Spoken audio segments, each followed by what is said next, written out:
और चलिए अब आपको सीधा सुनाते हैं प्रधानमंत्री नरेंद्र मोदी के मन की बात।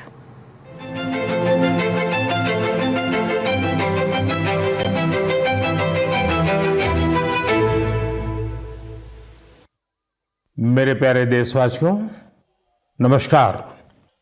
मन की बात में एक बार फिर बात होगी देश की सफलताओं की, देशवासियों की उपलब्धियों की। पिछले कुछ हफ्तों में स्पोर्ट्स हो, साइंस हो या संस्कृति, बहुत कुछ ऐसा हुआ है जिस पर हर भारतवासी को गर्व है। अभी हाल ही में शुभांशु शुक्ला की अंतरिक्ष से वापसी को लेकर देश में बहुत चर्चा हुई। जैसे ही शुभांशु धरती पर सुरक्षित उतरे, लोग उछल पड़े। हर दिल में खुशी की लहर दौड़ गई। पूरा देश गर्व से भर गया। मुझे याद है जब अगस्त 2023 में चंद्रयान 3 की सफल लैंडिंग हुई थी, तब देश में एक नया माहौल बना। साइंस को लेकर, स्पेस को लेकर बच्चों में एक नई जिज्ञासा भी जागी। अब छोटे छोटे बच्चे कहते हैं, हम भी स्पेस में जाएंगे, हम भी चांद पर उतरेंगे, स्पेस साइंटिस्ट बनेंगे। साथियों, आपने इंस्पायर मानक अभियान का नाम सुना होगा। यह बच्चों के इनोवेशन को बढ़ावा देने का अभियान है। इसमें हर स्कूल से 5 बच्चे चुने जाते हैं। हर बच्चा एक नया आइडिया लेकर आता है। इससे अब तक लाखों बच्चे जुड़ चुके हैं और चंद्रयान 3 के बाद तो इनकी संख्या दोगुनी हो गई है। देश में स्पेस स्टार्टअप भी तेजी से बढ़ रहे हैं। 5 साल पहले 50 से भी कम स्टार्टअप थे, आज 200 से ज्यादा हो गए हैं सिर्फ स्पेस सेक्टर में। साथियों, अगले महीने 23 अगस्त को नेशनल स्पेस डे है। आप इसे कैसे मनाएंगे? कोई नया आइडिया है क्या? मुझे नमो ऐप पर जरूर मैसेज भेजिएगा। साथियों, 21वीं सदी के भारत में आज साइंस एक नई ऊर्जा के साथ आगे बढ़ रही है। कुछ दिन पहले हमारे छात्रों ने इंटरनेशनल केमिस्ट्री ओलंपियाड में मेडल जीते हैं। देवेश पंकज, संदीप कुची, देवव्रत प्रियदर्शी और उज्जवल केशरी, इन चारों ने भारत का नाम रोशन किया। मैथ्स की दुनिया में भी भारत ने अपनी पहचान को और मजबूत किया है। ऑस्ट्रेलिया में हुए इंटरनेशनल मैथमेटिकल ओलंपियाड में हमारे स्टूडेंट्स ने 3 गोल्ड, 2 सिल्वर और 1 ब्रॉन्ज मेडल हासिल किया है। साथियों, अगले महीने मुंबई में एस्ट्रोनॉमी और एस्ट्रोफिजिक्स ओलंपियाड होने जा रहा है। इसमें 60 से ज्यादा देशों के छात्र आएंगे, वैज्ञानिक भी आएंगे। यह अब तक का सबसे बड़ा ओलंपियाड होगा। एक तरह से देखें तो भारत अब ओलंपिक और ओलंपियाड दोनों के लिए आगे बढ़ रहा है। मेरे प्यारे देशवासियों, हम सभी को गर्व से भर देने वाली एक और खबर आई है यूनेस्को से। यूनेस्को ने 12 मराठा किलों को वर्ल्ड हेरिटेज साइट्स के रूप में मान्यता दी है। 11 किले महाराष्ट्र में, 1 किला तमिलनाडु में। हर किले से इतिहास का एक एक पन्ना जुड़ा है। हर पत्थर एक ऐतिहासिक घटना का गवाह है। सल्लेर का किला, जहां मुगलों की हार हुई, शिवनेरी, जहां छत्रपति शिवाजी महाराज का जन्म हुआ, किला ऐसा जिसे दुश्मन भेद न सके। खांदेरी का किला, समुद्र के बीच बना अद्भुत किला। दुश्मन उन्हें रोकना चाहते थे, लेकिन शिवाजी महाराज ने असंभव को संभव करके दिखा दिया। प्रतापगढ़ का किला, जहां अफजल खान पर जीत हुई, उस गाथा की गूंज आज भी किले की दीवारों में समाई हैं। विजय दुर्ग, जिसमें गुप्त सुरंगें थी, छत्रपति शिवाजी महाराज की दूरदर्शिता का प्रमाण इस किले में मिलता है। मैंने कुछ साल पहले रायगढ़ का दौरा किया था। छत्रपति शिवाजी महाराज की प्रतिमा के सामने नमन किया था। यह अनुभव जीवन भर मेरे साथ रहेगा। साथियों, देश के और हिस्सों में भी ऐसे ही अद्भुत किले हैं जिन्होंने आक्रमण झेले, खराब मौसम की मार झेली, लेकिन आत्मसम्मान को कभी भी झुकने नहीं दिया। राजस्थान का चित्तौड़गढ़ का किला, कुंभलगढ़ किला, रणथंभौर किला, आमेर किला, जैसलमेर का किला तो विश्व प्रसिद्ध है। कर्नाटका में गुलबर्गा का किला भी बहुत बड़ा है। चित्रदुर्ग के किले की विशालता भी आपको कौतूहल से भर देगी कि उस जमाने में किला बना कैसे होगा। साथियों, उत्तर प्रदेश के बांदा में है कालिंजर किला। महमूद गजनवी ने कई बार इस किले पर हमला किया और हर बार असफल रहा। बुंदेलखंड में ऐसे कई किले हैं। ग्वालियर, झांसी, दतिया, अजयगढ़, गढ़कुंडार, चंदेरी, ये किले सिर्फ ईंट पत्थर नहीं है, ये हमारी संस्कृति के प्रतीक है। संस्कार और स्वाभिमान आज भी इन किलों की ऊंची ऊंची दीवारों से जागते हैं। मैं सभी देशवासियों से आग्रह करता हूं, इन किलों की यात्रा करें, अपने इतिहास को जानें, गौरव महसूस करें। मेरे प्यारे देशवासियों, आप कल्पना कीजिए, बिल्कुल भोर का वक्त, बिहार का मुजफ्फरपुर शहर, तारीख है 11 अगस्त 1908। हर गली, हर चौराहा, हर हलचल उस समय जैसे थमी हुई थी। लोगों की आंखों में आंसू थे, लेकिन दिलों में ज्वाला थी। लोगों ने जेल को घेर रखा था, जहां एक 18 साल का युवक अंग्रेजों के खिलाफ अपना देश प्रेम व्यक्त करने की कीमत चुका रहा था। जेल के अंदर अंग्रेज अफसर एक युवा को फांसी देने की तैयारी कर रहे थे। उस युवा के चेहरे पर भय नहीं था, बल्कि गर्व से भरा हुआ था। वो गर्व जो देश के लिए मर मिटने वालों को होता है। वो वीर, वो साहसी युवा थे खुदीराम बोस। सिर्फ 18 साल की उम्र में उन्होंने वो साहस दिखाया जिसने पूरे देश को झकझोर दिया। तब अखबारों ने भी लिखा था, खुदीराम बोस जब फांसी के फंदे की ओर बढ़े तो उनके चेहरे पर मुस्कान थी। ऐसे ही अनगिनत बलिदानों के बाद, सदियों की तपस्या के बाद हमें आजादी मिली थी। देश के दीवानों ने अपने रक्त से आजादी के आंदोलन को सींचा था। साथियों, अगस्त का महीना इसीलिए तो क्रांति का महीना है। 1 अगस्त को लोकमान्य बाल गंगाधर तिलक की पुण्यतिथि होती है। इसी महीने 8 अगस्त को गांधी जी के नेतृत्व में भारत छोड़ो आंदोलन की शुरुआत हुई थी। फिर आता है 15 अगस्त, हमारा स्वतंत्रता दिवस। हम अपने स्वतंत्रता सेनानियों को याद करते हैं, उनसे प्रेरणा पाते हैं। लेकिन साथियों, हमारी आजादी के साथ देश के बंटवारे की टीस भी जुड़ी हुई है। इसलिए हम 14 अगस्त को विभाजन विभीषिका स्मृति दिवस के रूप में मनाते हैं। मेरे प्यारे देशवासियों, 7 अगस्त 1905 को एक और क्रांति की शुरुआत हुई थी। स्वदेशी आंदोलन ने स्थानीय उत्पादों और खासकर हैंडलूम को एक नई ऊर्जा दी थी। इसी स्मृति में देश हर साल 7 अगस्त को नेशनल हैंडलूम डे मनाता है। इस साल 7 अगस्त को नेशनल हैंडलूम डे के 10 साल पूरे हो रहे हैं।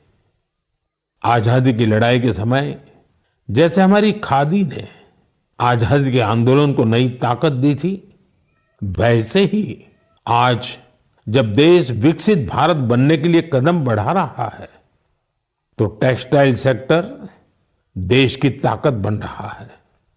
इन 10 वर्षों में देश के अलग अलग हिस्सों में इस सेक्टर से जुड़े लाखों लोगों ने सफलता की कई गाथाएं लिखी हैं। महाराष्ट्र के पैठण गांव की कविता धवले पहले एक छोटे से कमरे में काम करती थी। न जगह थी और न ही सुविधा। सरकार से मदद मिली, अब उनका हुनर उड़ान भर रहा है। वो 3 गुना ज्यादा कमा रही है। खुद अपनी बनाई पैठणी साड़ियां बेच रही है। उड़ीसा के मयूरभंज में भी सफलता की ऐसी ही कहानी है। यहाँ 650 से ज्यादा आदिवासी महिलाओं ने संथाली साड़ी को फिर से जीवित किया है। अब ये महिलाएं हर महीने हजारों रुपये कमा रही हैं। ये सिर्फ कपड़ा नहीं बना रही, अपनी पहचान गढ़ रही हैं। बिहार के नालंदा से नवीन कुमार की उपलब्धि भी प्रेरणादायक है। उनका परिवार पीढ़ियों से इस काम से जुड़ा है। लेकिन सबसे अच्छी बात ये कि उनके परिवार ने अब इस फील्ड में आधुनिकता का भी समावेश किया है। अब उनके बच्चे हैंडलूम टेक्नोलॉजी की पढ़ाई कर रहे हैं, बड़े ब्रांड्स में काम कर रहे हैं। ये बदलाव सिर्फ एक परिवार का नहीं है, ये आसपास के अनेक परिवारों को आगे बढ़ा रहा है। साथियों, टेक्सटाइल भारत का सिर्फ एक सेक्टर नहीं है, ये हमारी सांस्कृतिक विविधता की मिसाल है। आज टेक्सटाइल और अपैरल मार्केट बहुत तेजी से बढ़ रहा है और इस विकास की सबसे सुंदर बात यह है कि गांवों की महिलाएं, शहरों के डिजाइनर, बुजुर्ग बुनकर और स्टार्टअप शुरू करने वाले हमारे युवा सब मिलकर इसे आगे बढ़ा रहे हैं। आज भारत में 3000 से ज्यादा टेक्सटाइल स्टार्टअप सक्रिय हैं। कई स्टार्टअप्स ने भारत की हैंडलूम पहचान को ग्लोबल हाइट दी है। साथियों, 2047 के विकसित भारत का रास्ता आत्मनिर्भरता से होकर गुजरता है और आत्मनिर्भर भारत का सबसे बड़ा आधार है वोकल फॉर लोकल। जो चीजें भारत में बनी हो, जिसे बनाने में किसी भारतीय का पसीना बहा हो, वही खरीदे और वही बेचे, ये हमारा संकल्प होना चाहिए। मेरे प्यारे देशवासियों, भारत की विविधता की सबसे खूबसूरत झलक हमारे लोकगीतों और परंपराओं में मिलती है और इसी का हिस्सा होता है हमारे भजन और हमारे कीर्तन। लेकिन क्या आपने कभी सुना है कि कीर्तन के जरिए फॉरेस्ट फायर के प्रति लोगों को जागरूक किया जाए? शायद आपको विश्वास न हो, लेकिन उड़ीसा के क्योंझर जिले में एक अद्भुत कार्य हो रहा है। यहां राधा कृष्ण संकीर्तन मंडली नाम की एक टोली है। भक्ति के साथ साथ ये टोली आज पर्यावरण संरक्षण का भी मंत्र जप रही है। इस पहल की प्रेरणा है प्रमिला प्रधान जी। जंगल और पर्यावरण की रक्षा के लिए उन्होंने पारंपरिक गीतों में नए बोल जोड़े, नए संदेश जोड़े। उनकी टोली गांव-गांव गई, गीतों के माध्यम से लोगों को समझाया कि जंगल में लगने वाली आग से कितना नुकसान होता है। ये उदाहरण हमें याद दिलाता है कि हमारी लोक परंपराएं कोई बीते युग की चीज नहीं है। इनमें आज भी समाज को दिशा देने की शक्ति है। मेरे प्यारे देशवासियों, भारत की संस्कृति का बहुत बड़ा आधार हमारे त्योहार और परंपराएं हैं। लेकिन हमारी संस्कृति की जीवंतता का एक और पक्ष है। ये पक्ष है अपने वर्तमान और अपने इतिहास को डॉक्यूमेंट करते रहना। हमारी असली ताकत वो ज्ञान है जिसे सदियों से पांडुलिपियां मैन्युस्क्रिप्ट के रूप में सहेजा गया है। इन पांडुलिपियों में विज्ञान है, चिकित्सा की पद्धतियां हैं, संगीत है, दर्शन है और सबसे बड़ी बात वो सोच है जो मानवता के भविष्य को उज्जवल बना सकती है। साथियों, ऐसे असाधारण ज्ञान को, इस विरासत को सहेजना हम सबकी जिम्मेदारी है। हमारे देश में हर कालखंड में कुछ ऐसे लोग हुए हैं जिन्होंने इसे अपनी साधना बना लिया। ऐसे ही एक प्रेरणादायक व्यक्तित्व है मणि मारन जी, जो तमिलनाडु के तंजावुर से हैं। उन्हें लगा कि अगर आज की पीढ़ी तमिल पांडुलिपियां पढ़ना नहीं सीखेगी तो आने वाले समय में ये अनमोल धरोहर खो जाएगी। इसलिए उन्होंने शाम को कक्षाएं शुरू की, जहां छात्र, नौकरी पेशा युवा, रिसर्चर सब यहां आकर के सीखने लगे।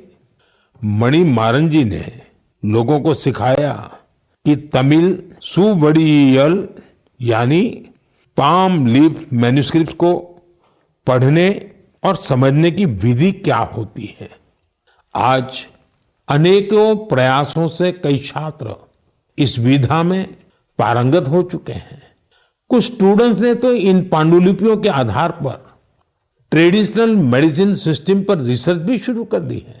साथियों, सोचिए, अगर ऐसा प्रयास देश भर में हो तो हमारा पुरातन ज्ञान केवल दीवारों में बंद नहीं रहेगा, वो नई पीढ़ी की चेतना का हिस्सा बन जाएगा।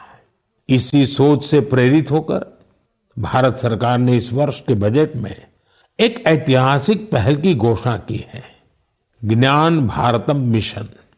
इस मिशन के तहत प्राचीन पांडुलिपियों को डिजिटाइज किया जाएगा। फिर एक नेशनल डिजिटल रिपोजिटरी बनाई जाएगी, जहां दुनिया भर के विद्यार्थी, शोधकर्ता भारत की ज्ञान परंपरा से जुड़ सकेंगे। मेरा भी आप सबसे आग्रह है, अगर आप किसी ऐसे प्रयास से जुड़े हैं या जुड़ना चाहते हैं तो माईगॉव या संस्कृति मंत्रालय से जरूर संपर्क कीजिएगा, क्योंकि यह केवल पांडुलिपियां नहीं है, यह भारत की आत्मा के वो अध्याय हैं जिन्हें हमें आने वाली पीढ़ियों को पढ़ाना है। मेरे प्यारे देशवासियों, अगर आपसे पूछा जाए कि आपके आसपास कितनी तरह के पक्षी हैं, चिड़िया है, तो आप क्या कहेंगे? शायद यही कि मुझे तो रोज 5-6 पक्षी दिख ही जाते हैं या चिड़िया दिख ही जाती है। कुछ जानी पहचानी होती है, कोई अनजानी, लेकिन ये जानना बहुत दिलचस्प होता है कि हमारे आसपास पक्षियों की कौन कौन सी प्रजातियां रहती हैं। हाल ही में एक ऐसा ही शानदार प्रयास हुआ है। जगह है असम का काजीरंगा नेशनल पार्क। वैसे तो ये इलाका अपने राइनोज, गैंडों के लिए मशहूर है, लेकिन इस बार चर्चा का विषय बना है यहाँ के घास के मैदान और उनमें रहने वाली चिड़िया। यहाँ पहली बार ग्रासलैंड बर्ड सेंसस हुआ है। आप जानकर खुश होंगे, इस सेंसस की वजह से पक्षियों की 40 से ज्यादा प्रजातियों की पहचान हुई है। इनमें कई दुर्लभ पक्षी शामिल हैं। आप सोच रहे होंगे, इतने पक्षी कैसे पहचान में आए? इसमें टेक्नोलॉजी ने कमाल किया। सेंसस करने वाली टीम ने आवाज रिकॉर्ड करने वाले यंत्र लगाए, फिर कंप्यूटर से उन आवाजों का विश्लेषण किया, एआई का उपयोग किया। सिर्फ आवाजों से ही पक्षियों की पहचान हो गई, वो भी बिना उन्हें डिस्टर्ब किए। सोचिए, टेक्नोलॉजी और संवेदनशीलता जब एक साथ आते हैं तो प्रकृति को समझना कितना आसान और गहरा हो जाता है। हमें ऐसे प्रयासों को बढ़ावा देना चाहिए ताकि हम अपनी जैव विविधता को पहचान सकें और अगली पीढ़ी को भी इसे जोड़ सकें। मेरे प्यारे देशवासियों, कभी कभी सबसे बड़ा उजाला वहीं से फूटता है जहां अंधेरे ने सबसे ज्यादा डेरा जमाया हो। ऐसा ही एक उदाहरण है झारखंड के गुमला जिले का। एक समय था जब ये इलाका माओवादी हिंसा के लिए जाना जाता था। बासिया ब्लॉक के गांव वीरान हो रहे थे। लोग डर के साए में जीते थे। रोजगार की कोई संभावना नजर नहीं आती थी। जमीनें खाली पड़ी थी और नौजवान पलायन कर रहे थे। लेकिन फिर बदलाव की एक बहुत ही शांत और धैर्य से भरी हुई शुरुआत हुई। ओम प्रकाश साहू जी नाम के एक युवक ने हिंसा का रास्ता छोड़ दिया। उन्होंने मछली पालन शुरू किया। फिर अपने जैसे कई साथियों को भी इसके लिए प्रेरित किया।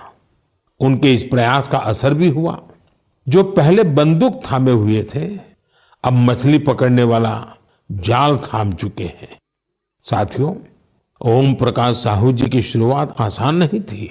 विरोध हुआ, धमकियां मिली, लेकिन हौसला नहीं टूटा। जब प्रधानमंत्री मत्स्य संपदा योजना आई तो उन्हें नई ताकत मिली। सरकार से ट्रेनिंग मिली, तालाब बनाने में मदद मिली और देखते देखते गुमला में मत्स्य क्रांति का सूत्रपात हो गया। आज बासिया ब्लॉक के 150 से ज्यादा परिवार मछली पालन से जुड़ चुके हैं। कई तो ऐसे लोग हैं जो कभी नक्सली संगठन में थे। अब वे गांव में ही सम्मान से जीवन जी रहे हैं और दूसरों को रोजगार दे रहे हैं। गुमला की यह यात्रा हमें सिखाती है, अगर रास्ता सही हो और मन में भरोसा हो तो सबसे कठिन परिस्थितियों में भी विकास का दीप जल सकता है। मेरे प्यारे देशवासियों, क्या आप जानते हैं ओलंपिक के बाद सबसे बड़ा खेल आयोजन कौन सा होता है? इसका उत्तर है world police and fire games. दुनिया भर के पुलिसकर्मी, फायर फाइटर्स, सिक्योरिटी से जुड़े लोग, उनके बीच होने वाला स्पोर्ट्स टूर्नामेंट। इस बार यह टूर्नामेंट अमेरिका में हुआ और इसमें भारत ने इतिहास रच दिया। भारत ने करीब करीब 600 मेडल जीते। 71 देशों में हम टॉप 3 में पहुंचे। उन वर्दीधारियों की मेहनत रंग लाई जो दिन रात देश के लिए खड़े रहते हैं।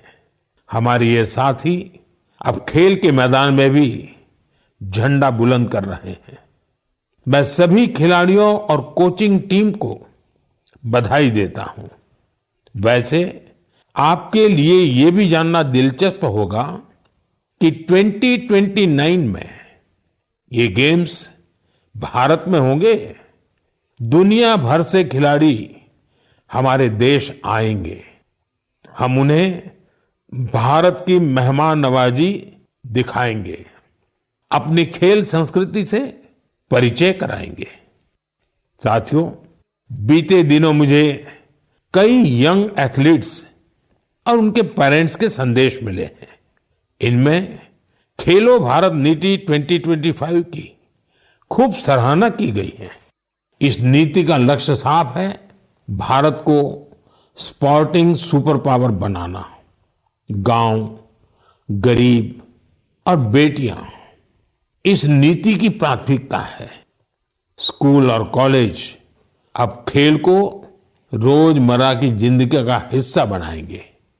खेलों से जुड़े स्टार्टअप्स, चाहे वो स्पोर्ट्स मैनेजमेंट हो या मैन्युफैक्चरिंग से जुड़े हो, उनकी हर तरह से मदद की जाएगी।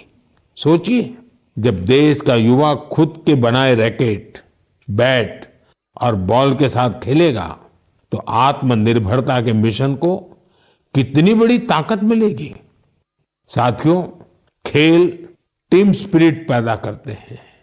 ये फिटनेस, आत्मविश्वास और एक मजबूत भारत के निर्माण का रास्ता है। इसलिए खूब खेलिए, खूब खेलिए। मेरे प्यारे देशवासियों, कुछ लोगों को कभी कभी कोई काम नामुमकिन सा लगता है क्या ये भी हो पाएगा। लेकिन जब देश एक सोच पर एक साथ आ जाए तो असंभव भी संभव हो जाता है। स्वच्छ भारत मिशन इसका सबसे बड़ा उदाहरण है। जल्द ही इस मिशन को 11 साल पूरे होंगे, लेकिन इसकी ताकत और इसकी जरूरत आज भी वैसी ही है। इन 11 वर्षों में स्वच्छ भारत मिशन एक जन आंदोलन बना है। लोग इसे अपना फर्ज मानते हैं और यही तो असली जनभागीदारी है। साथियों, हर साल होने वाले स्वच्छ सर्वेक्षण ने इस भावना को और बढ़ाया है। इस साल देश के 4,500 से ज्यादा शहर और कस्बे इससे जुड़े 15 करोड़ से अधिक लोगों ने इसमें भाग लिया। ये कोई सामान्य संख्या नहीं है, ये स्वच्छ भारत की आवाज है। साथियों, स्वच्छता को लेकर हमारे शहर और कस्बे अपनी जरूरतों और माहौल के हिसाब से अलग अलग तरीकों से काम कर रहे हैं और इनका असर सिर्फ इन शहरों तक नहीं है, पूरा देश इन तरीकों को अपना रहा है। उत्तराखंड में कीर्तिनगर के लोग पहाड़ों में वेस्ट मैनेजमेंट की नई मिसाल कायम कर रहे हैं। ऐसे ही बेंगलुरु में टेक्नोलॉजी से ऑर्गेनिक वेस्ट मैनेजमेंट का काम हो रहा है। अरुणाचल में एक छोटा सा शहर रोइंग है। एक समय था जब यहां लोगों के स्वास्थ्य के सामने वेस्ट मैनेजमेंट बहुत बड़ा चैलेंज था। यहां के लोगों ने इसकी जिम्मेदारी ली। ग्रीन रोइंग इनिशिएटिव शुरू हुआ और फिर रिसाइकल वेस्ट से एक पूरा पार्क बना दिया गया। ऐसे ही कराड़ में, विजयवाड़ा में वाटर मैनेजमेंट के कई नए उदाहरण बने हैं। अहमदाबाद में रिवर फ्रंट पर सफाई ने भी सबका ध्यान खींचा है।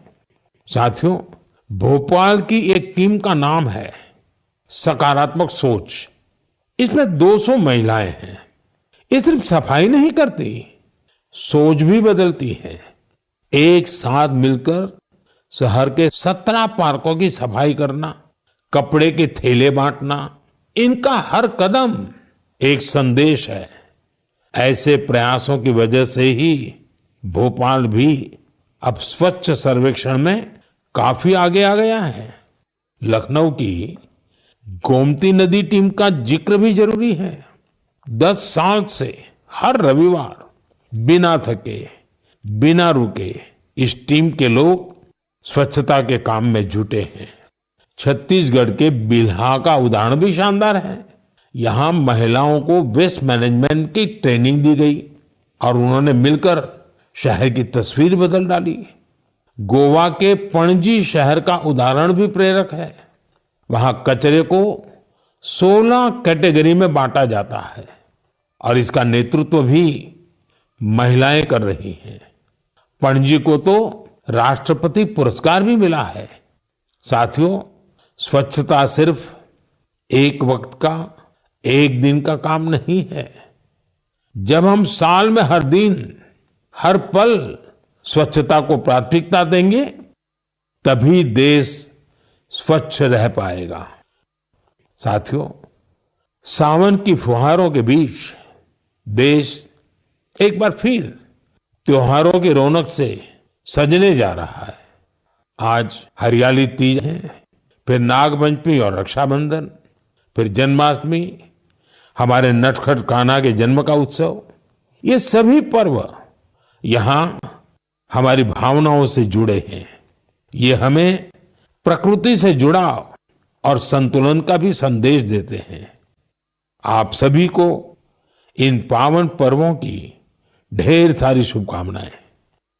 मेरे प्यारे साथियों, अपने विचार और अनुभव साझा करते रहिए। अगले महीने फिर मिलेंगे।